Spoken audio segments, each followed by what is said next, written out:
Deixa eu te fazer uma pergunta e não responde rápido demais. Quando foi a última vez que você se sentiu verdadeiramente apoiado por alguém? Não ajudado com uma tarefa prática, não recebeu um conselho que resolveu um problema, não alguém que chegou com uma solução antes mesmo de você terminar de contar o que estava acontecendo, mas emocionalmente sustentado, do jeito em que você não precisou se explicar em detalhes, não precisou provar que o que sentia fazia sentido, não precisou performar força para merecer aquele cuidado. Só foi ouvido de verdade, por alguém que ficou ali sem pressa de resolver nada. Se você pausou antes de responder, se teve que pensar um tempo até achar uma memória, se a que veio foi de muito tempo atrás ou simplesmente não veio, essa conversa é para você. Para o mundo lá fora, você é o forte, a referência, a pessoa que mantém as coisas em pé quando tudo ao redor está começando a desmoronar.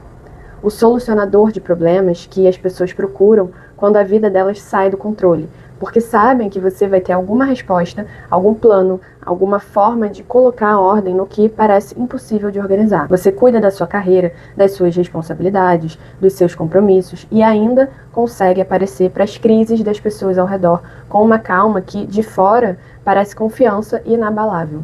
Você raramente reclama de forma que incomode alguém.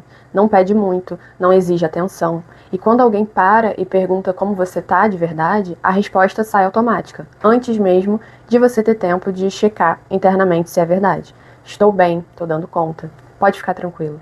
E a maioria das pessoas acredita em você, acredita completamente, sem questionar, porque você é convincente nisso, você treinou ser convincente nisso por muito tempo. O que elas não veem é o que acontece quando o dia finalmente fica quieto, quando as mensagens param de chegar, quando não tem mais ninguém para cuidar, nenhum problema para resolver, nenhum papel específico a ser cumprido naquele momento. É aí que o peso aparece, não de repente, não de forma dramática. Ele simplesmente está lá, instalado, como se nunca tivesse ido embora. Um peso que não tem nome claro, o suficiente para ser explicado. Um cansaço que o sono não resolve porque não é do tipo que o sono resolve. Uma sensação persistente de que você está segurando tudo há tanto tempo, com tanta consistência, que já nem sabe mais o que seria sentir diferente. Como seria soltar mesmo que por uma tarde? Você não está exausto porque está fazendo demais. Você está exausto porque talvez você esteja fazendo tudo sozinho, sempre, sem pausa, sem ninguém do outro lado que sustente você do mesmo jeito que você sustenta todo mundo.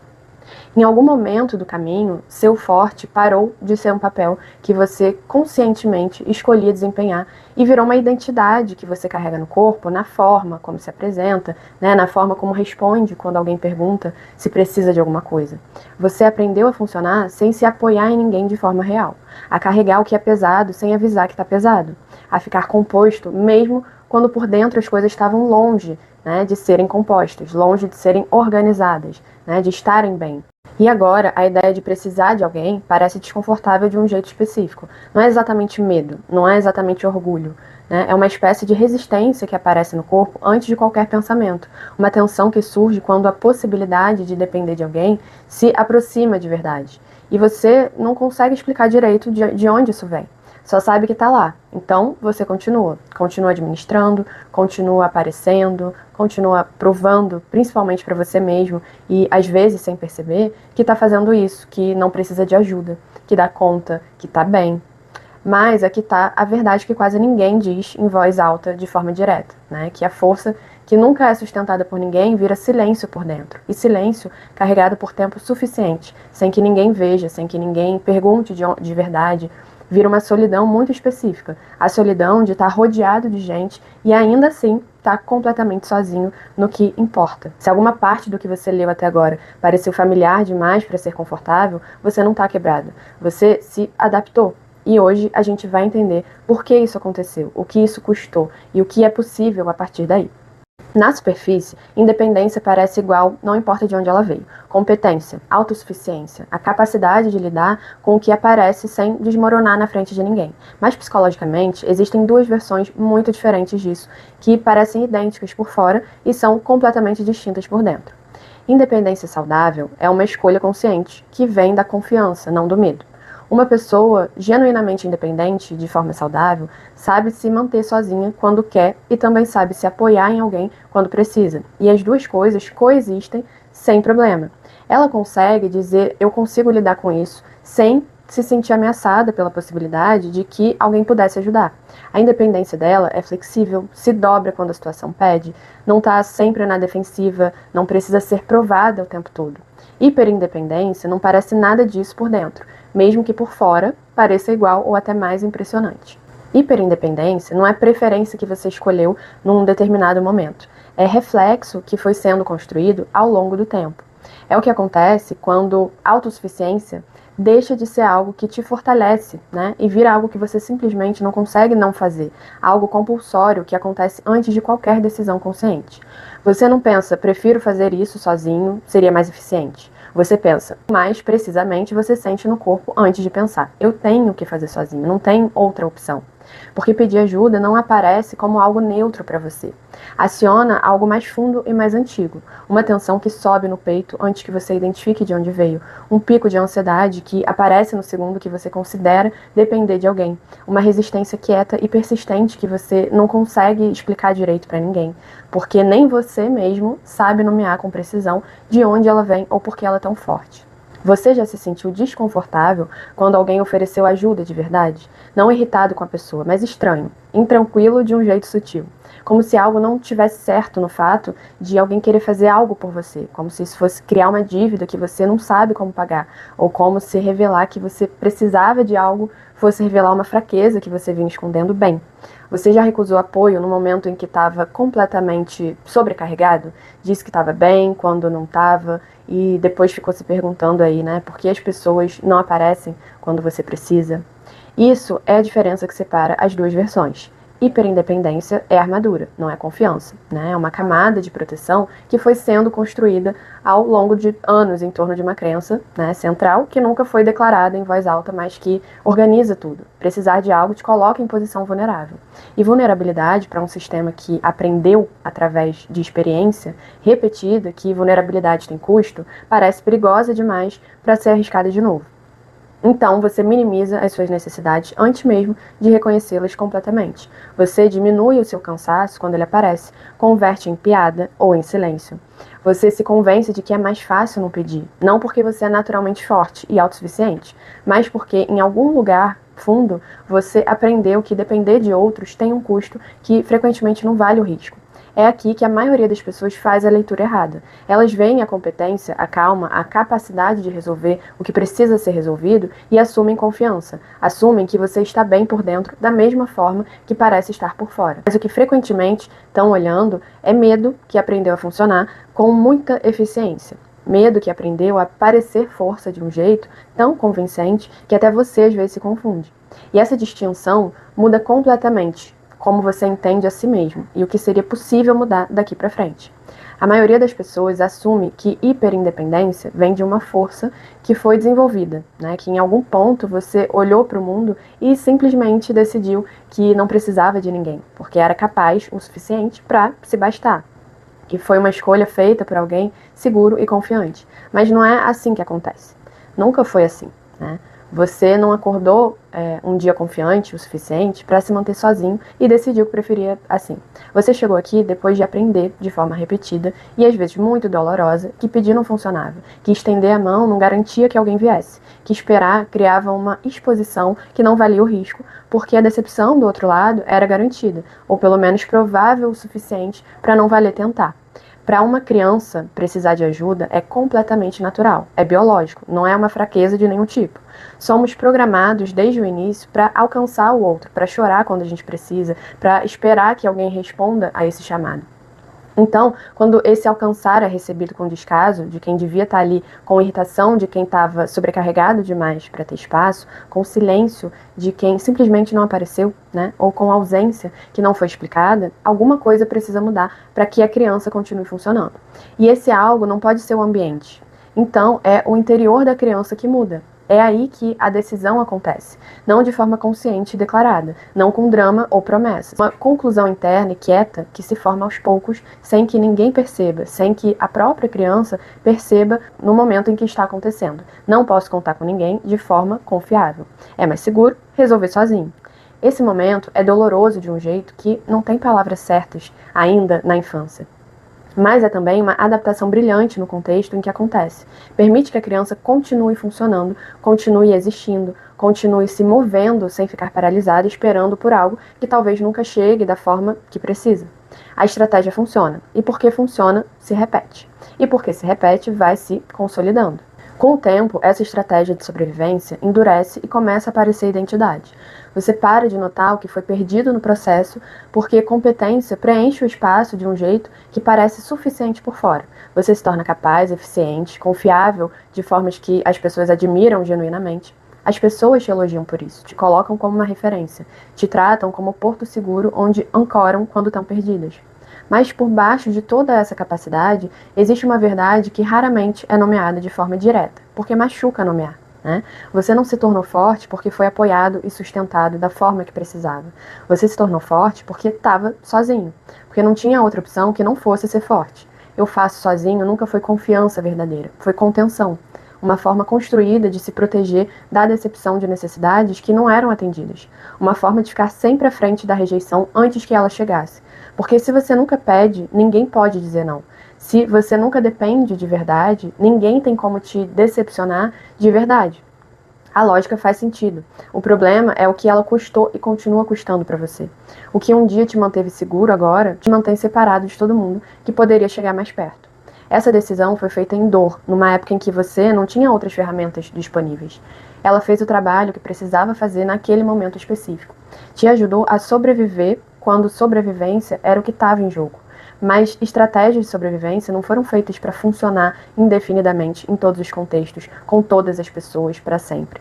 E quando a gente as confunde com quem a gente é, quando pensa que é simplesmente o seu jeito de ser e não uma resposta aprendida a circunstâncias específicas, para de questionar se elas ainda fazem sentido hoje na vida que você tem agora, com as pessoas que você tem ao redor agora.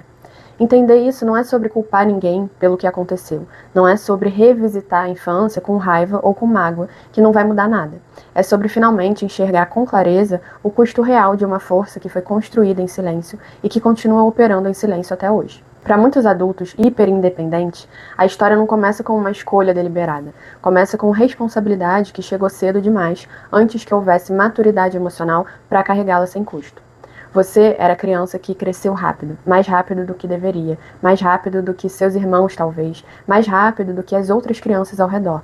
A que não dava trabalho porque tinha aprendido que dar trabalho criava problemas que você preferia evitar. A que sentia a tensão no ar antes que qualquer adulto ao redor nomeava em voz alta e ajustava o próprio comportamento de forma instintiva para tentar diminuir aquela tensão antes que ela virasse conflito. Talvez você cuidasse dos irmãos mais novos de formas que eram, na prática, responsabilidade de adulto. Talvez tenha se tornado o estabilizador emocional de um pai ou uma mãe que estava sobrecarregado com coisas que você nem entendia completamente, mas sentia com clareza, ou que era emocionalmente ausente de formas que deixavam um espaço que alguém precisava preencher, ou que era imprevisível nas reações de um jeito que te ensinava a sempre estar em alerta, sempre lendo o ambiente, sempre adaptando. Talvez ninguém tenha explicitamente pedido para você assumir esse papel em nenhum momento. Você simplesmente sabia de um jeito que não precisava de palavras e que era impossível ignorar, que era mais seguro para você e para todos se você assumisse. A psicologia chama isso de parentificação. É quando uma criança assume papéis emocionais ou práticos que pertencem ao mundo adulto. Não porque a criança escolheu, não porque estava pronta, não porque ela tinha as ferramentas emocionais necessárias para carregar aquilo ali sem consequências, mas porque o sistema ao redor precisava que alguém carregasse e você estava lá. Por fora parecia maturidade. Os adultos te elogiavam por ser tão responsável, tão fácil, tão independente, tão diferente das crianças que davam trabalho e criavam problema. Por dentro, bem por baixo desses elogios que você aprendia a receber, como se fossem normais, alguma coisa diferente estava se formando em silêncio, se instalando em camadas fundas. Você aprendia que o seu valor existia devido ao que você providenciava, não por simplesmente existir e ser cuidado. Que amor, atenção, aprovação chegavam quando você era útil, quando estava calmo, quando estava contido, quando não tinha necessidades próprias que precisavam de espaço. Existe um momento que você provavelmente não revisita com frequência, porque não é confortável revisitar, que captura exatamente quando esse padrão se firmou. Uma vez em que você estava genuinamente sobrecarregado, ou assustado com alguma coisa, ou cheio de dúvida sobre o que estava acontecendo e decidiu não falar nada. Não porque não estava sentindo, mas porque a experiência até aquele ponto já tinha te ensinado de forma suficientemente clara que expressar aquilo ali não mudaria o resultado de forma que valesse o custo de se expor. Então você engoliu o que estava sentindo, resolveu sozinho o que precisava ser resolvido, seguiu em frente, né, como se nada tivesse acontecido. E é exatamente aí que o padrão se firma de um jeito que fica difícil de desfazer mais tarde. Precisar de algo começou a parecer arriscado demais para ser tentado. Dependência começou a parecer regressão, retrocesso, fraqueza que você não podia se dar ao luxo de mostrar. E maturidade deixou de ser uma fase natural do desenvolvimento humano para se tornar uma estratégia de sobrevivência que você carrega até hoje, décadas depois, né, em contextos completamente diferentes daquele onde ela foi aprendida. Na vida adulta, o mesmo sistema que foi calibrado naquela época permanece ativo. Pedir ajuda não parece colaboração entre duas pessoas, parece uma falha, parece voltar a ser aquela criança exposta, né, esperando com incerteza, sem saber se alguém vai aparecer ou se você vai ter que resolver sozinho de novo. Então, o seu sistema faz o que foi treinado a fazer com muita eficiência. Fica à frente do problema antes que você precise pedir. Fica capaz antes que alguém perceba que você não está. Fica sozinho antes que a decepção de precisar e não ser atendido chegue. Hiperindependência não é arrogância, né? Não é um orgulho mal colocado. É o legado direto de uma infância onde força foi exigida antes de ser escolhida, onde maturidade foi demandada antes de ser desenvolvida, onde cuidar de si mesmo de forma totalmente autônoma foi a única opção segura que existia. Mesmo depois de entender tudo isso de forma intelectual, mesmo quando você consegue traçar o caminho de volta até a sua infância, né, e reconhecer o que aconteceu e por que aconteceu, algo estranho frequentemente continua. Você pode concordar com cada palavra, achar que faz todo sentido e ainda sentir o corpo ficar rígido e resistente diante da ideia concreta de pedir ajuda para alguém de verdade. Isso acontece porque essa resposta não é só psicológica e não se resolve só com entendimento intelectual. Né? É fisiológica, está gravada no seu corpo de formas que o raciocínio consciente não alcança diretamente. Para alguém com uma história de necessidades que não foram atendidas de forma consistente, pedir ajuda não aparece para o sistema nervoso como uma troca social simples e segura. Aparece como uma ameaça. No momento em que você considera depender de alguém, mesmo que seja para algo pequeno e de baixo risco, né, o sistema nervoso reage antes que qualquer pensamento consciente tenha tempo de intervir. A amígdala acende, preparando o corpo para o perigo, como se um perigo real e imediato estivesse chegando. O coração pode acelerar levemente. Os ombros podem subir sem que você peça. Um impulso de recuar e de voltar para a posição conhecida de resolver sozinho aparece antes que você possa escolher diferente. Você talvez perceba isso de formas muito sutis no dia a dia. Um aperto no peito que aparece do nada, quando alguém oferece ajuda com sinceridade. Uma tensão na mandíbula que você só percebe depois que já passou. Um impulso quase automático de dizer, sabe o que? Não precisa, eu resolvo. Mesmo quando você estava claramente precisando de algo e a pessoa na sua frente estava claramente disposta a oferecer. Isso não é fraqueza, né, de caráter, não é um orgulho irracional, é memória do corpo que é mais antiga do que qualquer pensamento sobre o assunto.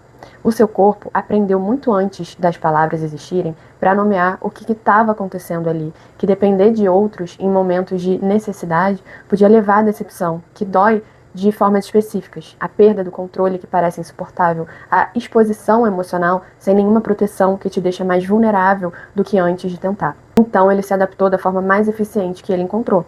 Controle virou a principal forma de se sentir seguro. Autossuficiência virou a principal forma de se regular emocionalmente. E as duas coisas funcionaram por um longo tempo. Funcionaram bem o suficiente para se consolidar, né, como o jeito padrão de existir no mundo.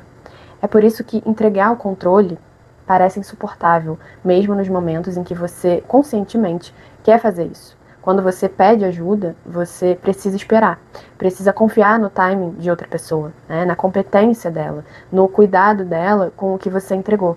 Para um sistema que foi calibrado durante anos para se manter sempre à frente do risco, essa pausa necessária, esse intervalo de incerteza, parece perigosa de um jeito que é difícil de descrever para quem nunca sentiu dessa forma.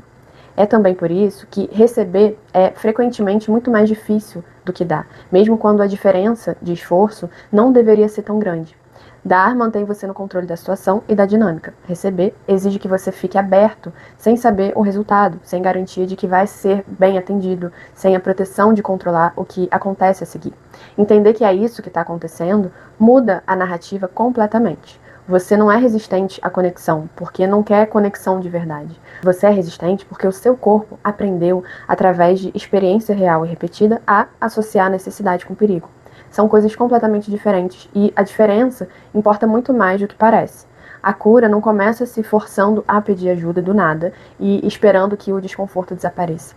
Começa reconhecendo que o seu sistema não está quebrado, né, nem é defeituoso. Ele esteve te protegendo da melhor forma que sabia, né, durante todo esse tempo. E proteção que não é mais necessária, da mesma forma, pode ser gentilmente revisada, sem precisar ser destruída de uma vez.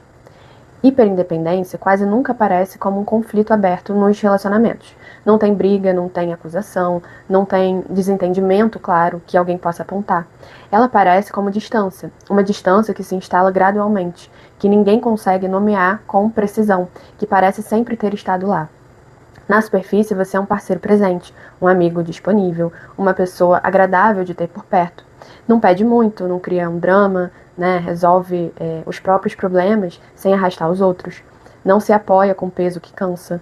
No início, isso parece exatamente o tipo de estabilidade emocional que todo mundo diz que quer num relacionamento. Mas com o tempo, algo sutil e progressivo começa a mudar. Não tem um momento específico em que acontece, né? É mais um acúmulo de pequenos momentos onde a conexão poderia ter aprofundado e não aprofundou. Quando você nunca precisa de nada de forma visível, não existe espaço real para outra pessoa entrar de verdade no que é importante. Quando você nunca pede apoio, a pessoa ao seu lado vai silenciosamente aprendendo, sem instrução explícita de ninguém, que ela não é necessária no sentido que importa, que não é plenamente confiada com o que é real em você. E mesmo que ela não consiga articular isso em palavras de forma clara, ela sente. O corpo registra antes da mente nomear. Amor, no núcleo do que ele é na prática cotidiana, se expressa sendo necessário, né, em formas pequenas e humanas. Ouvir alguém de um jeito que faz diferença, ajudar com algo que pesa, aparecer quando o outro está no limite, sem saber como pedir. Quando você sistematicamente bloqueia o acesso ao seu mundo interior, você não está se protegendo da decepção de precisar e não ser atendido. Você está impedindo que conexão real se forme onde ela deveria existir e crescer. Muitas pessoas hiperindependentes chegam num ponto da vida e dizem variações da mesma coisa. As pessoas sempre acabam indo embora, nunca fica ninguém de verdade. Mas aqui está a verdade mais difícil, que dói ouvir, mas que explica muito sobre esse padrão. Você não foi abandonado pelas pessoas que foram. Você estava inalcançável de formas que elas talvez nem soubessem nomear, mas que sentiam claramente. Se você nunca deixa alguém ver a sua incerteza de verdade, o seu medo de verdade, né, os seus momentos de eu não consigo fazer isso sozinho e estou precisando de ajuda, né, essa pessoa simplesmente não tem chance de se conectar com você no nível onde conexão real existe. O relacionamento fica funcional, agradável em muitos momentos, talvez até longo, mas nunca se torna profundamente íntimo da forma que você secretamente quer que seja. E quando termina, por qualquer motivo, confirma a crença que você tinha desde o início. Tá vendo? Eu realmente tô por conta própria no final das contas. O que sempre fica de fora dessa equação é que esse padrão não é uma frieza emocional, nem incapacidade de amar, né? É proteção que foi construída em resposta à dor real. Você aprendeu de formas que foram ensinadas pela experiência e não pela escolha, que precisar era arriscado. Então, construiu ao longo do tempo relacionamentos que não exigem que você precise de nada, que não te colocam nessa posição vulnerável.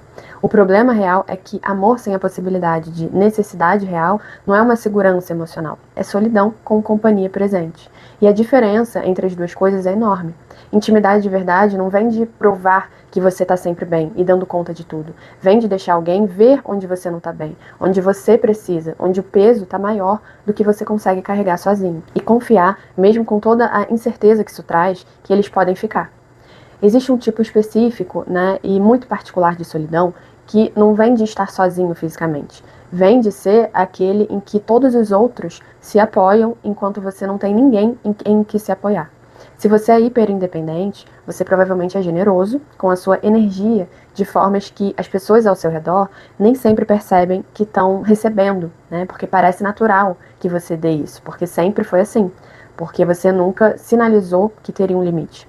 Você aparece quando precisam, você ajuda sem precisar ser pedido 2 vezes, você ouve com atenção o que os outros estão sentindo, você resolve o que precisa ser resolvido, você é confiável, né, a referência, a pessoa que outros sabem que vai segurar as pontas, né, quando eles já não conseguem mais segurar as próprias. De fora isso parece uma conexão muito rica, né? Parece que você tem muita gente próxima, muitas pessoas que confiam em você, uma vida social cheia de presença. Por dentro, a experiência é completamente diferente desse cartão postal, né? Porque enquanto as pessoas chegam até você com os problemas delas, com as dúvidas delas, né, com os pesares delas, poucas ficam com os seus. Não necessariamente porque não se importam como pessoas, mas porque você as treinou ao longo do tempo e sem perceber que estava fazendo isso, a não perguntar. Você ensinou o mundo ao redor que está sempre bem, que não precisa de muito, que vai dar um jeito de qualquer forma. E com o tempo isso cria um ressentimento, né, quieto, que você raramente admite em voz alta, porque admitir parece ingrato ou parece contraditório com a imagem que você construiu sobre você mesmo, né? Você pode se pegar sozinho com um pensamento, porque ninguém nunca aparece para me ajudar quando eu preciso. Ou porque eu sempre tenho que ser o forte, porque não tem espaço para eu não ser. E o que dói de forma mais específica é que você raramente fala essas coisas para ninguém. Porque pedir esse tipo de reconhecimento parece quebrar o papel que você passou anos construindo com muito cuidado, o papel que as pessoas esperam de você, né? O papel que virou a sua forma de ter valor no mundo. Esse é o custo concreto de força sem reciprocidade ao longo do tempo. Quando você está sempre na posição de dar, você fica no controle da dinâmica, fica útil de formas que as pessoas valorizam. Fica necessário de uma forma que cria uma ilusão de conexão, mas você também fica invisível nas partes que mais precisariam de visibilidade. As partes de você que estão cansadas de verdade, né? As que estão com dúvida, as que estão machucadas de formas que você nunca mostrou a ninguém. Essas partes nunca são espelhadas de volta por ninguém, porque ninguém sabe que existem, né? E sem esse espelhamento, começam a parecer que não tem espaço legítimo de existir. Limites existem para te proteger de coisas que não deveriam entrar. Mas quando limites nunca abrem, nunca permitem entrada de nada, eles deixam de ser proteção e se tornam paredes. E paredes não mantêm só a dor do lado de fora, onde você não precisa lidar com ela, né? Mantém a conexão real do lado de fora também, onde você continua sem ela. Com o tempo, o peso de carregar tudo isso aparece de formas que parecem não ter relação com o padrão, mas tem. Burnout que chega sem um motivo óbvio o suficiente, irritabilidade que surge do nada, né, com pessoas que não fizeram nada específico, entorpecimento emocional que vai se instalando aí gradualmente até que você percebe que faz tempo que não sente muita coisa de forma intensa, cansaço físico que não some com nenhuma quantidade de descanso. O seu sistema simplesmente não foi projetado para carregar o peso de existir completamente sozinho de forma indefinida. Por mais eficiente que ele seja, tem um limite, né? Força que não tem onde descansar, que não tem ninguém para sustentá-la, às vezes, vira um isolamento. E isolamento é exatamente o oposto do que você foi buscando o tempo todo. Se recuperar da hiperindependência não é ir para o extremo oposto do que você sempre fez. Não é se tornar dependente de todo mundo, né? Não é perder o senso de si mesmo que você construiu. Não é abrir tudo de uma vez para qualquer pessoa que apareça e torcer para dar certo. É aprender um modelo diferente de força que a maioria de nós nunca viu demonstrado de forma real. Algo que a psicologia chama de interdependência. Interdependência é a capacidade de se manter firme, sozinho, quando necessário, e continuar conectado ao mesmo tempo, sem que as duas coisas se excluam. Ela parte de uma premissa que a nossa cultura raramente celebra de verdade. Seres humanos não foram projetados para serem sistemas completamente fechados e autossuficientes em todas as dimensões. A gente se regula uns pelos outros de forma que são reais e mensuráveis. A gente cresce através de relacionamento, de atrito, de testemunhar e ser testemunhado, né? A gente se recupera do que pesa quando o peso é dividido com alguém que consegue sustentar junto. É aqui que muitas pessoas travam porque confundem abertura com exposição total e desordenada. Imaginam que deixar alguém entrar significa entregar o controle de tudo de uma vez, ou arriscar tudo sem nenhuma garantia de resultado, ou virar uma pessoa completamente diferente de quem você sempre foi. Mas interdependência não é abrir as comportas sem critério nenhum. É aprender a abrir uma porta específica, né, de forma intencional, para quem demonstrou ao longo do tempo ser seguro o suficiente para entrar. Força nesse modelo não é medida pelo quanto você aguenta em silêncio e sem reclamar. É medida pelo quanto você consegue reconhecer o que você precisa de forma honesta, né, sem se envergonhar imediatamente disso. Você pode ser completamente capaz em muitas dimensões e ainda pedir ajuda numa situação específica sem que isso apague toda a sua competência. Você pode ser emocionalmente sólido na maior parte do tempo e ainda dizer, isso está sendo difícil para mim, né, sem que isso destrua quem você é. A pergunta deixa de ser, eu consigo lidar com isso completamente sozinho, e se torna algo mais real. com quem eu me sinto seguro o suficiente para dividir alguma parte disso. Todo mundo ganha esse acesso. Discernimento continua importando de forma significativa. Limites continuam existindo e sendo necessários, mas paredes totais não precisam mais definir toda a arquitetura de como você se relaciona com o mundo. Interdependência não é fraqueza de nenhum tipo. É o que acontece quando força genuína não precisa mais ficar isolada para ser válida, para existir, para ser reconhecida por quem você é. Quando você começa a afrouxar, a hiperindependência, mesmo que de formas pequenas e cuidadosas, algo inesperado frequentemente acontece. Você não sente alívio de imediato como parte de você esperava sentir. Você sente desconforto, um desconforto que parece errado porque você estava fazendo a coisa certa. Pedir ajuda, mesmo de formas pequenas e de baixo risco, pode desencadear a vergonha, que parece completamente desproporcional à situação. Ansiedade, que aparece sem aviso antes que você entenda o que a gerou. Um impulso quase físico de voltar atrás e dizer, sabe o que? Não precisa, deixa pra lá, eu resolvo. Você pode se pegar pensando, por que eu disse isso? Ou, devia ter ficado na minha, foi desnecessário. Essa reação parece estranha e confusa, especialmente quando você intelectualmente sabe que apoio é saudável, que pedir não é fraqueza. Que se conectar é necessário e faz bem. Mas esse desconforto não é sinal de que você está fazendo algo errado ou de que não é para você. É sinal de que o seu sistema nervoso está aprendendo algo genuinamente novo, algo que nunca teve chance de praticar de forma segura. Por muito tempo, às vezes por décadas, segurança significou controle total sobre a situação. Significou ficar sempre à frente da possibilidade de decepção, não precisando de ninguém. Quando você começa a pedir, mesmo por algo pequeno e concreto, o corpo lê aquilo como território desconhecido. E desconhecido, para um sistema que foi calibrado para se manter seguro através do controle, não parece seguro ainda, não de imediato. Por isso, a cura precisa ser gradual e respeitosa com o ritmo do seu sistema. Não começa dividindo as feridas mais fundas, nem pedindo apoio nas situações emocionalmente mais carregadas. Começa com pedidos micro, coisas pequenas e concretas, de baixo risco. Deixar alguém segurar algo por você literalmente. Pedir uma opinião sobre algo prático e depois não descartar de imediato.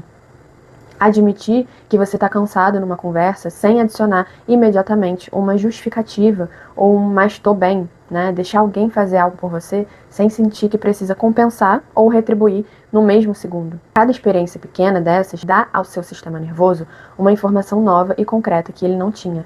Nada de ruim aconteceu. Eu não fui punido por ter precisado. Eu não fui abandonado depois de mostrar que não estava perfeitamente bem. A pessoa ainda está aqui, o mundo não desmoronou, Com o tempo, esses momentos vão se acumulando e criando uma base nova. Segurança começa a deixar de ser algo que você mantém sozinho, com muito esforço, e passa a ser algo que você pode experienciar na presença de pessoas específicas que ganharam essa confiança. Você não precisa demolir as paredes que construiu de uma vez. Elas te protegeram quando precisavam te proteger. Elas fizeram o trabalho delas, em momentos que você não tinha outra opção. Cura não pede que você se torne exposto de forma descuidada, nem que confie em todo mundo sem critério. Pede algo muito menor na escala e muito mais corajoso na prática. Baixar a ponte um pouco. Deixar uma pessoa segura ver que você é humano, que você cansa, que tem dias em que o peso está grande demais para carregar completamente sozinho. E continuar fingindo que está tudo certo, que está tudo bem. Força não é provada pelo quanto você aguenta em silêncio, sem que ninguém saiba. Força real, a que dura e que não te consome por dentro, aparece quando você consegue dizer: isso está sendo difícil para mim. E deixar alguém te encontrar exatamente aí, nesse lugar, sem precisar também para ser recebido. Você não precisa fazer isso perfeitamente, nem mudar tudo ao mesmo tempo. Um momento honesto, um pedido pequeno, uma admissão simples de que você precisava de algo, já é suficiente para começar a construir algo diferente. Se esse vídeo te fez se reconhecer em algo, mesmo que de forma desconfortável ou parcial, considere ficar com a gente por aqui.